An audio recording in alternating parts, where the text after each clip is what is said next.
আর্সেনালকে টাই ব্রেকারে হারিয়ে back to back UCL জিতলো Paris Saint Jermaine. কিন্তু আমার কাছে এই ম্যাচের টাইটেলটা হচ্ছে হারাম বল এবং টোটাল ফুটবলের খেলায় ম্যাচ ডিসাইডার হইল স্পট কিকের পেনাল্টি মিস। কেন আমি হারাম বল আর টোটাল ফুটবলের ম্যাচ বলতেছি, একটু হিস্টোরি আলোচনা করি শুরুতেই।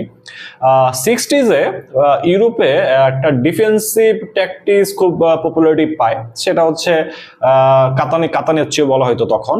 ফুটবল এই ট্যাকটিক্সটা এরকম ছিল যে টিমগুলা অ্যাটাকিং ফুটবল খেলতো না, তারা শুরু থেকে ডিফেন্সিভ খেলতো। কোনোভাবে যদি একটা গোল পাওয়া যেত তারা আরো অনেক বেশি ডিফেন্সিভ ফুটবল হয়ে যেত।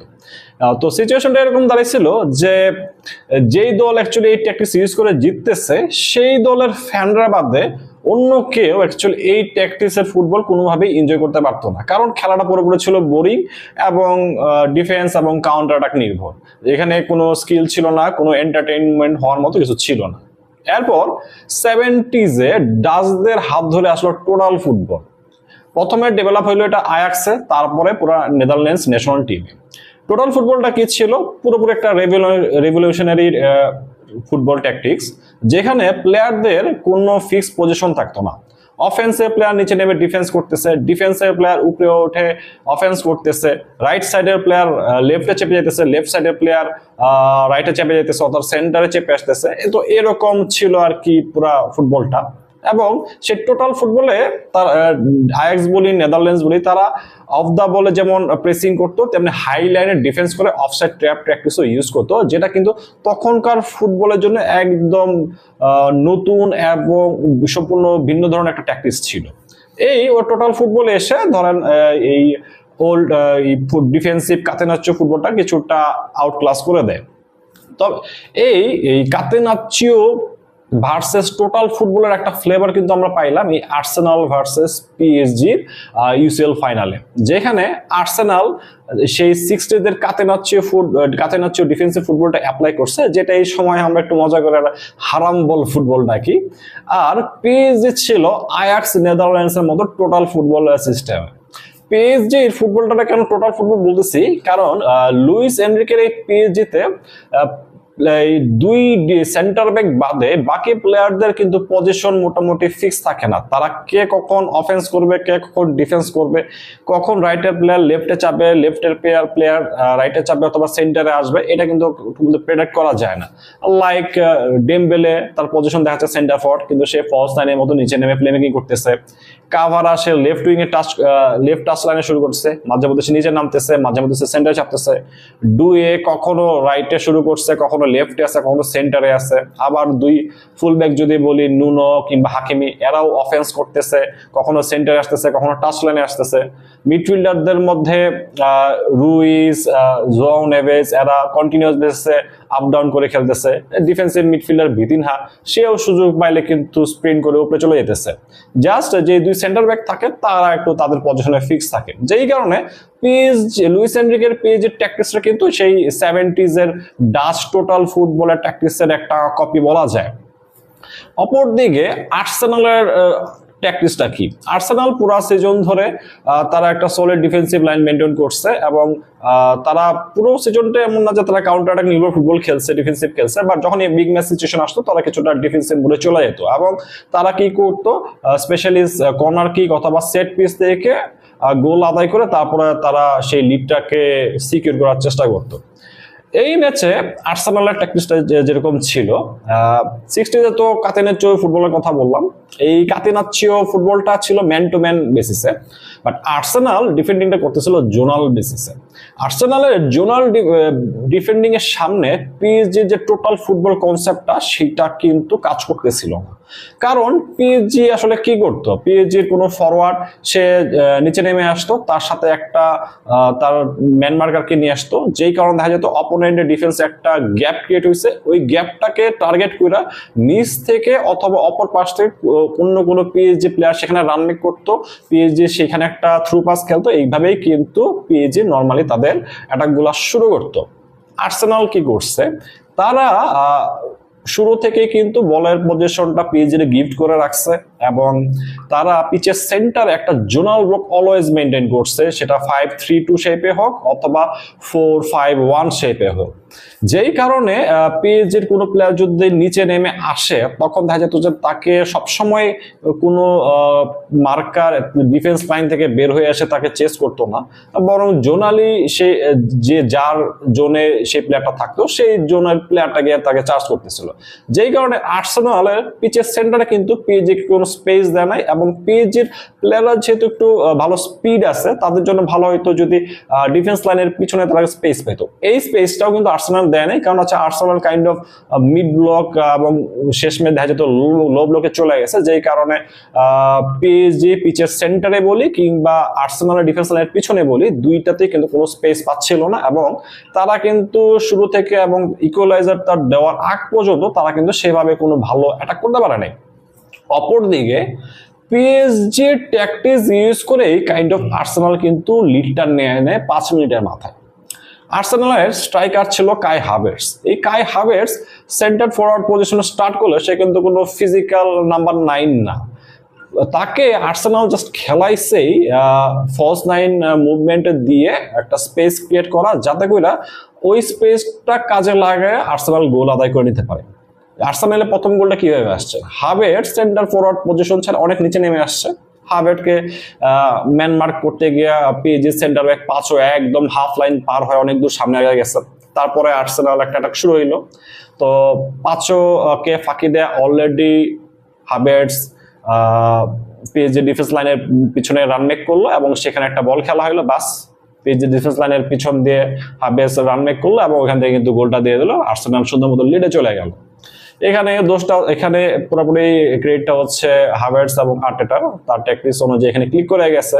তার প্ল্যানই ছিল হাভার্টসকে দিয়ে ওই পিএসজির ডিফেন্স লাইনটা ব্রেক করা, সেই ব্রেকটা কাজে লাগে কিন্তু গোল আদায় করে দিচ্ছে। এরপর যেটা হয় আর্সেনাল আর খেলা আরো ডিফেন্সিভ হয়ে যায় এবং যেটা মনে হচ্ছিল আর্সেনাল এইভাবে পিএসজিকে কোনো স্পেস না দিয়ে শেষ পর্যন্ত চলে যাবে এবং এই লিডটা ধরে রেখে তারা এই ম্যাচটা সিকিউর করতে চায়। বাট এখানে কথা হচ্ছে কি, ডিফেন্সিভ মোডে যদি কোনো টিম খেলে তখন কিন্তু সেই টিমটাকে মেন্টালি অনেক স্ট্রং হইতে হয় এবং তাদের শেষ পর্যন্ত নার্ভ ধরে রাখতে হয়, কনসেন্ট্রেশন ধরে রাখতে হয়, কোনো ভুল করা যায় না।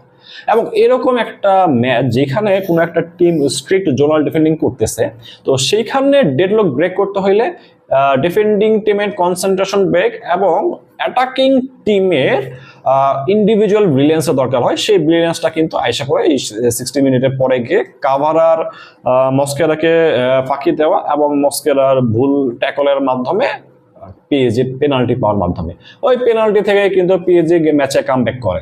সো পিএসজি ম্যাচে কামব্যাক করার পর আর্টেটার আর্সেনালের কিন্তু প্ল্যান এ কিন্তু পুরোপুরি নষ্ট হয়ে যায়। তাদের যে প্ল্যান এ ছিল যে তারা একটা শুরুতে লিড নিয়ে ওই লিডটাকে ডিফেন্ড করে ম্যাচটা পার করে দেবে, ওই স্ট্র্যাটেজিটা কিন্তু ওই প্ল্যানটা কিন্তু ওইখানেই শেষ। তখন বাধ্য হয়ে আর্টেটাকে প্ল্যান বিতে যেতে হয়।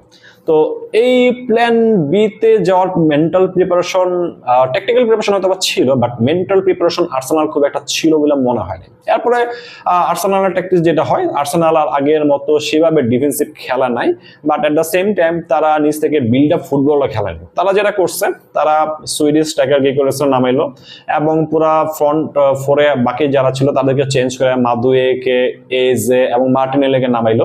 ট্যাকটিক্সটা ছিল এরকম, গিকোরেস একটা লং বল খেলানো হবে, ওই লং বলটাকে তারা সেকেন্ড বল উইনের মাধ্যমে ওখান থেকে অ্যাটাক করবে। তো সেকেন্ড বল উইনের জন্য আর্সেনালকে কি করতে হয়েছে, 4-5টা প্লেয়ার পিএসজির হাবে পাঠিয়ে রাখতে হইতেছে যাতে তারা সেকেন্ড বলটা জিততে পারে এবং সেখান থেকে অ্যাটাক ক্রিয়েট হয়।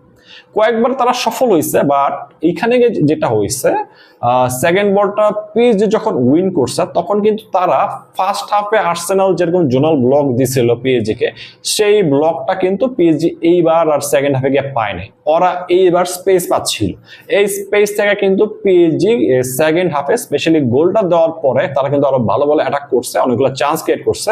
কিন্তু ওই সময় অ্যাকচুয়ালি যেটা হয়েছে পিএসজি প্লেয়াররা একটু টায়ার্ড হয়ে গেছে এবং ডেমবেলে তারপরে হচ্ছে কাভারা উঠে যাওয়ার পরে পিএসজির অ্যাটাকের ধারও কিন্তু কিছুটা কমে গেছিল। যাই হোক, খেলাটা যেহেতু পরে 90 মিনিটে শেষ হয় নাই, খেলাটা গেল এক্সট্রা টাইমে এবং এক্সট্রা টাইমে যখন গেছে তখন যেটা হয়েছে, দুই দলই অ্যাকচুয়ালি কিছুটা এনার্জি সেভ করে খেলছে এবং তারা যেহেতু বুঝছে যে তারা সবাই টায়ার্ড, তারা কিন্তু খুব বেশি প্লেয়ার অপোনেন্টের হাফে নেয় নাই, যাতে কিনা কুইক কাউন্টারে দুই দলই এক্সপোজ হয়ে যেতে পারে। তো এরকম খেলা যখন যাইতেছে তখন এটা প্রেডিক্টেড ছিল যে খেলাটা অ্যাকচুয়ালি টাই ব্রেকারেই যাচ্ছে। খেলা যখন টাই ব্রেকারে যায় তখন খেলাটা আর টেকনিক্যাল থাকে না, তখন খেলাটা হয়ে যায় নার্ভের, এবং স্পেশালি কে কত বেশি মাথা ঠান্ডা রেখে অপোনেন্টের মুভমেন্টগুলো প্রেডিক্ট করতে পারে। আমার পার্সোনাল যে অপিনিয়নটা যেটা বলি সেটা হচ্ছে যে ম্যাচ জিতছে পিএসজি, কিন্তু পিএসজির সোফানোভের তুলনায় আর্সেনালের রায়াকে আমার বেশি কনফিডেন্ট মনে হয়েছিল, বাট ম্যাচ রেজাল্ট কিন্তু এইটা রিফ্লেক্ট করতেছে না। যাই হোক, টাইব্রেকারে যে প্রথম 3টা শট নেয়, প্রথম 3টা শট পুরোপুরি অ্যাকুরেট হয়।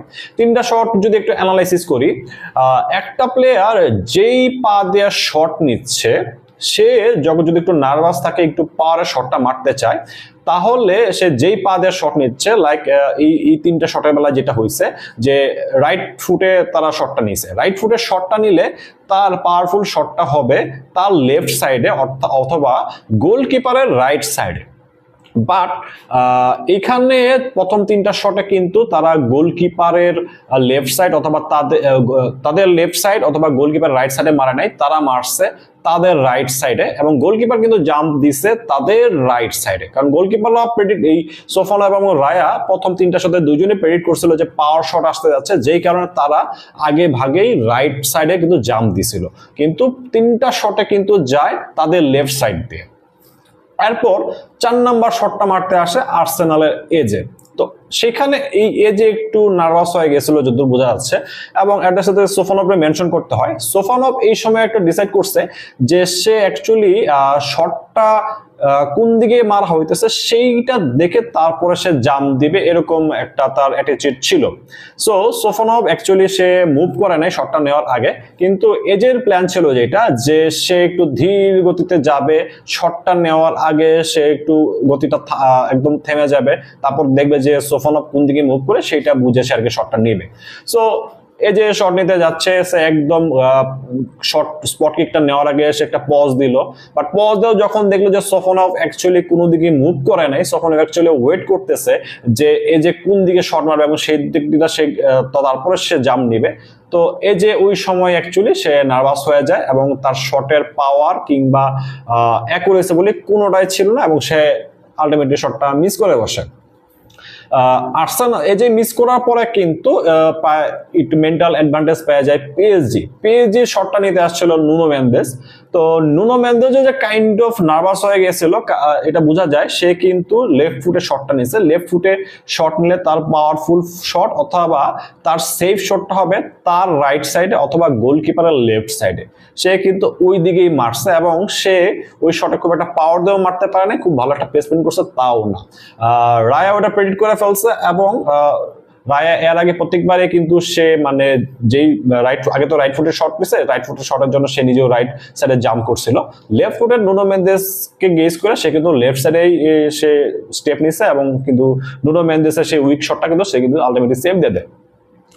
এরপরে এরপরে ডেকলান রাইস আসলো, সেও কিন্তু রাইট ফুটে শট নিল, সে তার লেফট সাইডে শটটা মারে না, সে কিন্তু রাইট সাইডেই মারছে এবং সেটা ছিল প্লেসমেন্ট।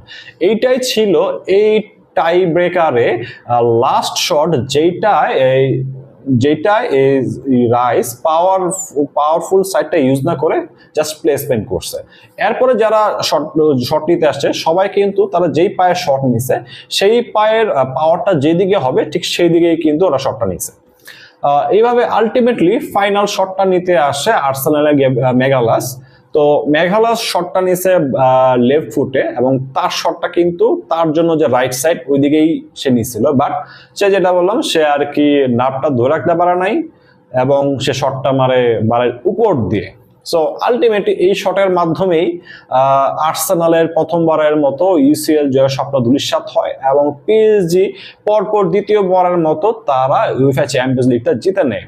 এখানে সাইকোলজিক্যালি রায়া একটু বেটার মনে হইলেও আলটিমেট শেষ হাসিটা কিন্তু সোফানবি হাসে, কারণ হচ্ছে পেজের তুলনায় আর্সেনালের স্পট কিক যারা নিছে তারা তাদের নাপটাকে ধরে রাখতে পারে নাই।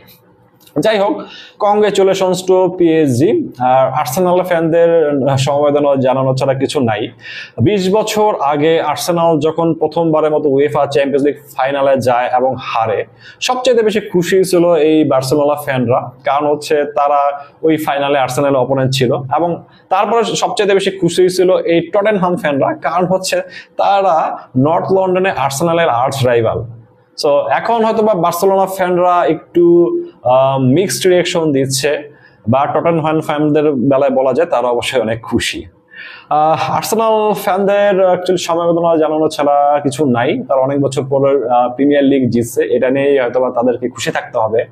আর একটা কথা কি, 2006-এর পরে 2026, 20 বছর পার হয়ে গেছে। কিছু গল্প আসলে অসম্পূর্ণ থাকার জন্যই রচিত হয়।